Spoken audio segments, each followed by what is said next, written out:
Alright guys, TacticalRab back again today. I hope you're all doing well and enjoying your day so far, and CDL's Major 2 in Minnesota begins later on this evening, and OpTic are certainly the favourites right now to go back-to-back after winning their own home event in Texas just under a month ago. Dashy revealing though that FormaL has had a huge part to play in his turnaround to be the strongest player in the game in a fantastic process episode that airs last night. Very much intrigued to your thoughts in the comment section below. Hit the like button if you enjoyed the video, subscribe if you're new as always, I would greatly appreciate it. Really upset the channel, thank you very much indeed for doing that. The support the last few days it's been absolutely phenomenal. Can't thank you guys enough. Thank you also to PrizePicks for supporting today's video. If you guys want to get involved in the coolest daily fantasy product on the market right now, there's nowhere else to go. Today I'm just going to pick from Call of Duty, but you can of course cross-play across all sorts of sports and esports that you guys can see at the top of your screen. Today I'm feeling like Huke against the Boston Breach. Not sure they're going to play Bacage. To me that feels like a 60.5. Probably go for an under on this one. And then out of the other options, I'm kind of looking at Simp here against OpTic Texas, and I am wondering whether they will play Bacage game 1 because it's a map that both of these teams like right now, and Sim and Pred are generally very good on the map, so I might take Sim over, but yeah, that's going to be my entry. I would be able to place it if I was living in the US and Canada. Hit the link down below if you are. PrizePicks will match any deposit up to $100 when you use the link in the description box below. Here we go then, the boys have been arriving in Minnesota. Here's Crib6 and the lads there. I thought this is kind of funny actually. They've got some partnership with United where they can basically get you cheaper flights or whatever if you're between 18 and 22, but of course Crib can't use his own discount right as he's getting on at this point. But yeah, the boys back in business. They're at the venue. Also this from Daniel I wanted to mention real quick, because before Major 1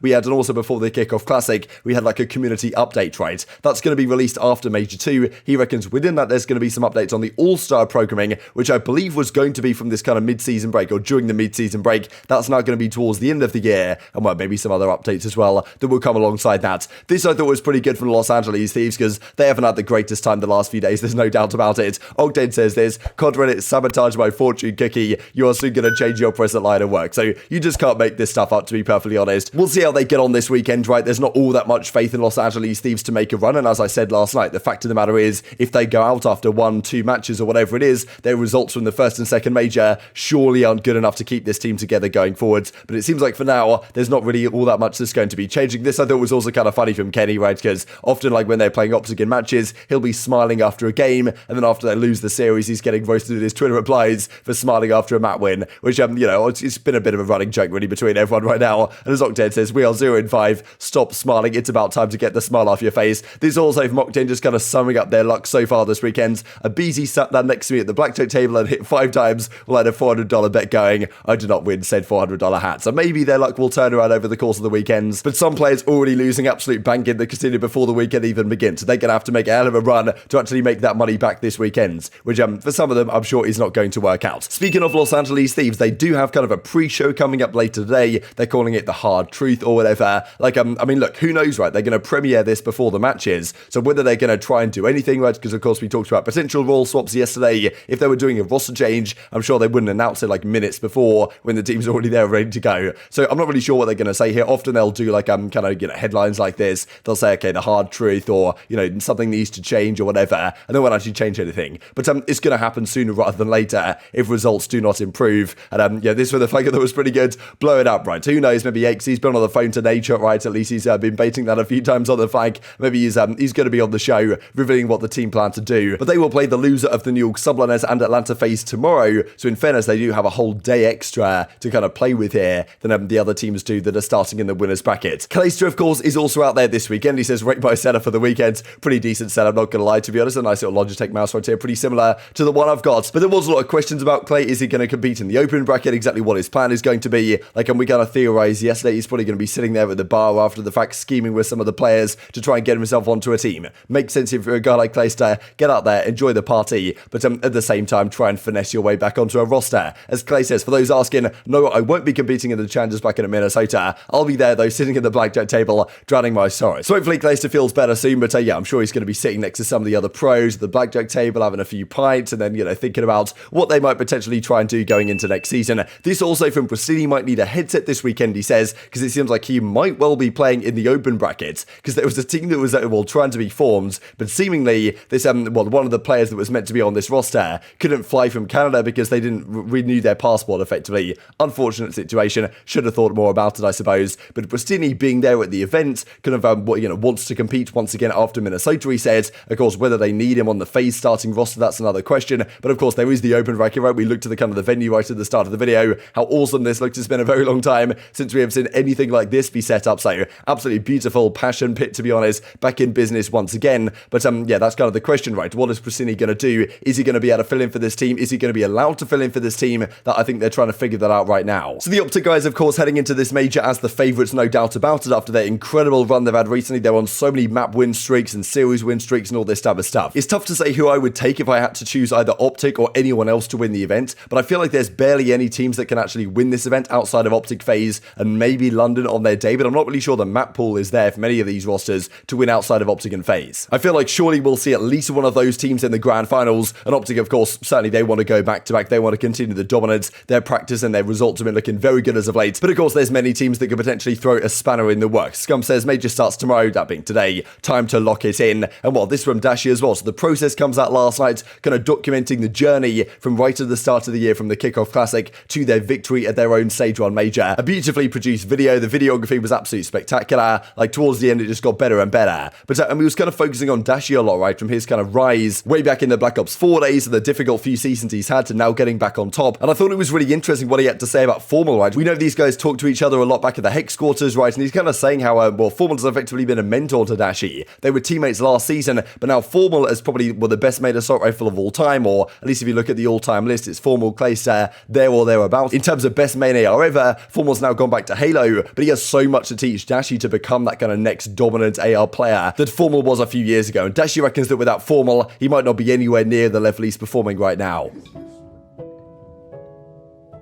Person I want to give gas to, in a sense, that a lot of people probably aren't going to expect me to say, is Matt.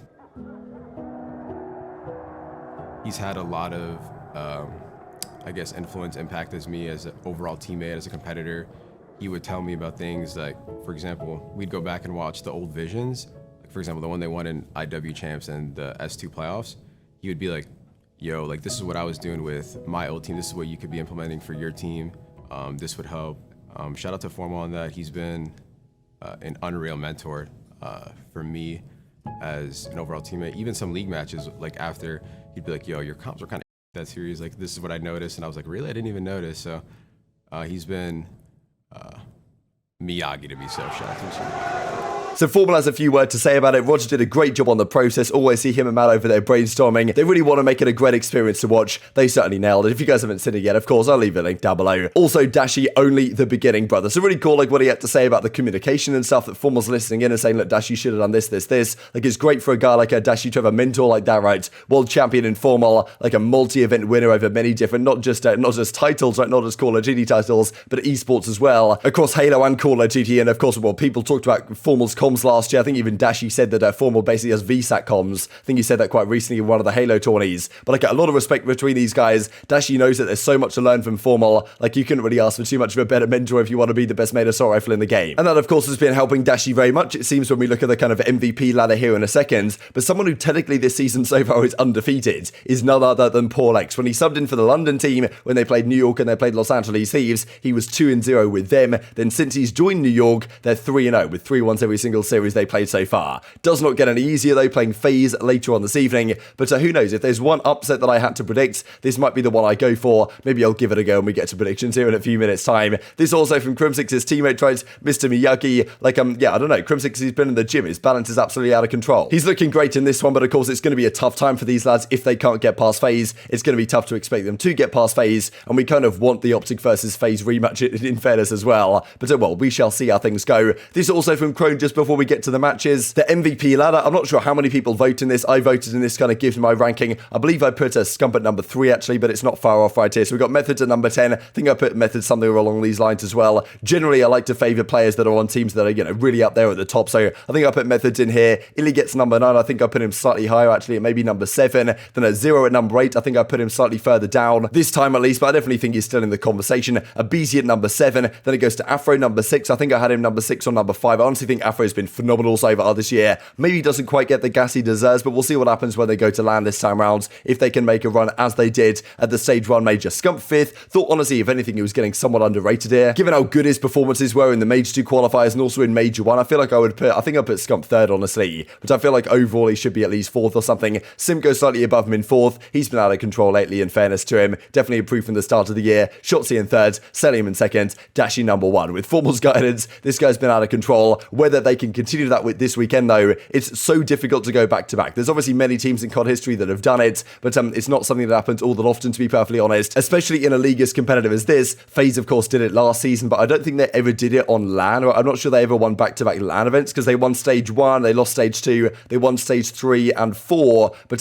4 was on LAN and 3 was online. So it was kind of that thing where, okay, you haven't won back-to-back on LAN necessarily, that's maybe slightly different to, well, if OpTic managed to do it this weekend here in Minnesota. The venue looks absolutely spectacular, and these are the 4 games going down later today. So Florida versus London first up. I believe Aches mentioned a very interesting statistic where Florida have not won a single series where a Bacage hardpoint has not been in there. Every single series they've won, they've played a Bacage hardpoint. And even if that's not fully true, it paints the picture of kind of where Florida are as a team. So if London just ban out Bacage, and of course London being the higher seed, they get to play whatever control they want. So if they want to take it to Gavutu, they're very good at that map. Like I feel like London just have a nice advantage here against Florida all the way from the rip. Like if they play their vetoes the way they probably should play their vetoes. So I think I'm going to take Ravens 3-1. I think Florida could maybe take the game 2 search and destroy, but I see London winning all the respawns right here, or at least splitting game 1, game 2, then winning the control and the game 4 hardpoint. Then we've got LAG versus Boston Breach. This would have been, I think, a very tough one to call if Los Angeles Guerrillas weren't playing with Spart instead of Gunless. To me, I can't see this working out too well in their favor. I feel like Boston right now will have a lot of confidence as a result of that. They're going to win this series, maybe 3-1. I'll give Guerrillas a map. You guys already know I love a 3-1, so maybe I'll have to continue the trend as we progress. Here we go then, FaZe versus New York. To me, I do think FaZe is going to win. When I think about the way the map pools cross over and the fact that New York have really been winning their games through hardpoints, and it's actually probably FaZe's best mode right now in their hardpoint, right? They're 7-1 before they had Prestinni in Stage 2. But look, I don't know. I still think there's some chance that New York can get through here. New York also have the higher seed in this game, you do have to consider, which does mean that they're the 4th seed, FaZe are the 5th seed, which means they do get to pick the control, right? And New York are probably pretty good at Gavutu, and FaZe aren't that good at Gavutu, so I feel like there's a chance they win that one. And all they need to do is win one of the hardpoints. They can take it to a game 5, and I'm not sold on FaZe's game 5 clutch factor, to be honest. So FaZe is probably going to win, but to make things interesting, I'm going to go New York 3-2. And then we've got OpTic versus Surge to finish off the day. I think honestly this will go a relatively similar way to what it did at Stage 1,